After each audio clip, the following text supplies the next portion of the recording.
चलो भाई, आज की वीडियो करते हैं शुरू। जो भी भाई ना मुझे पहली बार किसी सोशल मीडिया प्लेटफॉर्म पे देख रहा है, तो मैं आपकी इन्फॉर्मेशन के लिए बता दूं, मेरा नाम जयराम है और मैं फिटनेस रिलेटेड कंटेंट बनाता हूँ।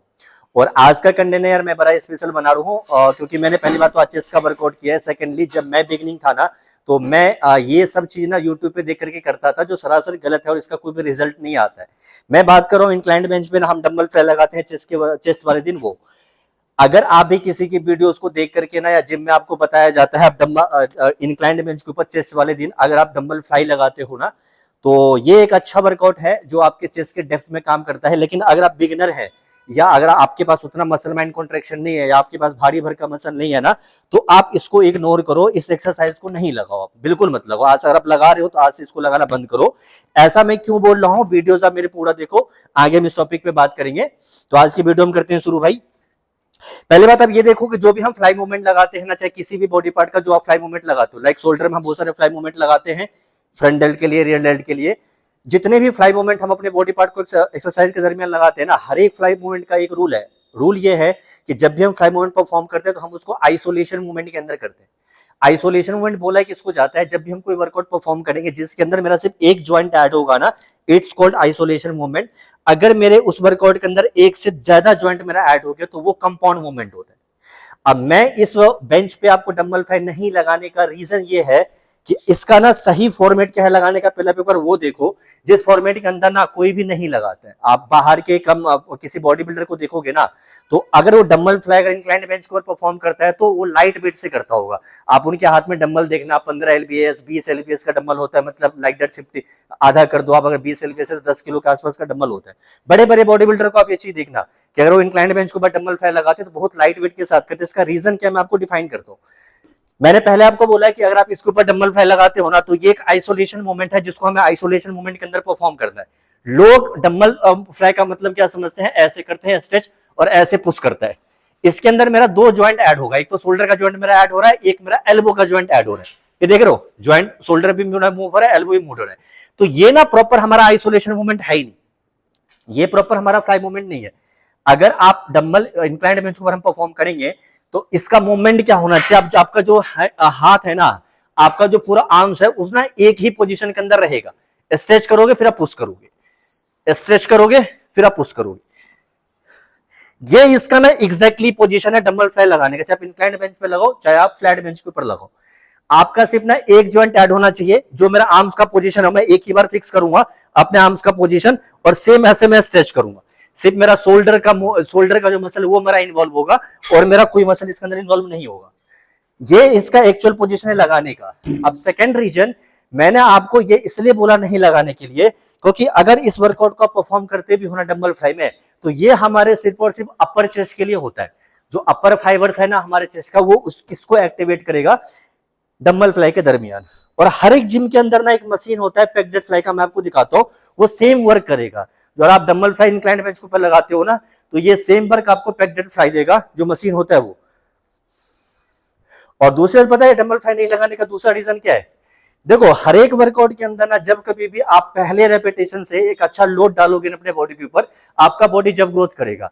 अगर आप बिगिनर है या 3-4 महीने 3-4 साल से आप जिम जाते हो, डंबल फ्लाई अगर इंक्लाइंड बेंच के ऊपर लगाते हो, तो ये बात आप जेन्युइनली समझो, ईगो को साइड में रखे, कि उस डंबल फ्लाई पे आप 15 केजी 20 केजी का डंबल लेकर के ना सही फॉर्मेट के अंदर आप नहीं कर सकते। सही फॉर्मेट से आपका होगा ही नहीं। और अगर आप 7 केजी के डंबल से 5 केजी के डंबल से फ्लाई लगाओगे ना, तो लगाने नहीं लगाने का कोई मतलब है ही नहीं, कोई पॉइंट ऑफ व्यू नहीं बनता उसको लगाने का।